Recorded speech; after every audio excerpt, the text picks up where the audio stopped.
এ জায়গা আমাদের জায়গা, এ জায়গায় আমার দাদার কবর রয়েছে, বাবার কবর হবে, আমার কবর হবে। এখানে জন্মেছি, এখানে বাঁচতে, আমরা তাদের বিরুদ্ধে দাঁড়াতে চাই। কোন বন্দোবস্ত এখানে চলবে না। আসুন, কখনো এই জনগণের দাবিতে জনগণের বিপক্ষে দাঁড়াবেন না, তাহলে হয়তো তাই আপনাদেরকে অনুরোধ করে আপনারা হাসবেন না। আপনাদের হাসি দেখলে আমাদের পিঠে চমকে যায়। আপনারা হাসবেন না। পরিশেষে আমাদের এই দাবি আমরা আজকে শুরু করেছি। আমাদের আজ যতদিন আমরা এটাকে বাস্তবায়ন করতে পারিনি, আমরা সবাই এক থাকবো। তো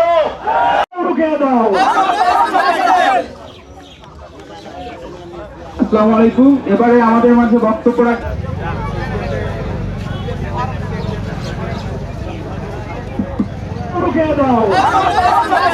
আমাদের জায়গা, এ জায়গায় আমার দাদার কবর রয়েছে, বাবার কবর হবে, আমার কবর হবে। আমাদের মাঝে বক্তব্য এখানে জন্মেছি, এখানে বাঁচতে, আমরা তাদের বিরুদ্ধে দাঁড়াতে চাই। কোন বন্দোবস্ত এখানে চলবে না। এ জায়গা আমাদের জায়গা, এ জায়গায় আমার দাদার কবর রয়েছে, বাবার কবর হবে, আমার কবর হবে। দাঁড়াবেন না। এখানে জন্মেছি, এখানে বাঁচতে, আমরা তাদের বিরুদ্ধে দাঁড়াতে চাই। কোন বন্দোবস্ত এখানে চলবে না। আসুন, আপনারা হাসবেন না। পরিশেষে আমাদের এই দাবি আমরা আজকে শুরু করেছি। আমাদের আজ যতদিন আমরা এটাকে বাস্তবায়ন করতে পারিনি, আমরা সবাই এক থাকবো। আপনাদের হাসি দেখলে আমাদের পিঠে চমকে যায়।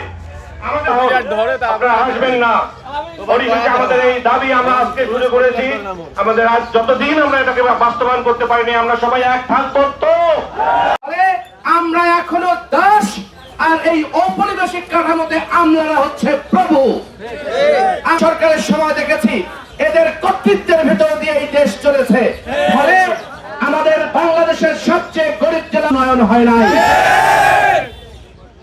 2021 সাল থেকে 2025 সাল পর্যন্ত লক্ষ কোটি টাকা ব্যয় করেছে, কিন্তু কুড়িগ্রাম শুধু নয়, রংপুর বিভাগের জন্য একটা প্রকল্প অনুমোদন করে নাই।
মানববন্ধনের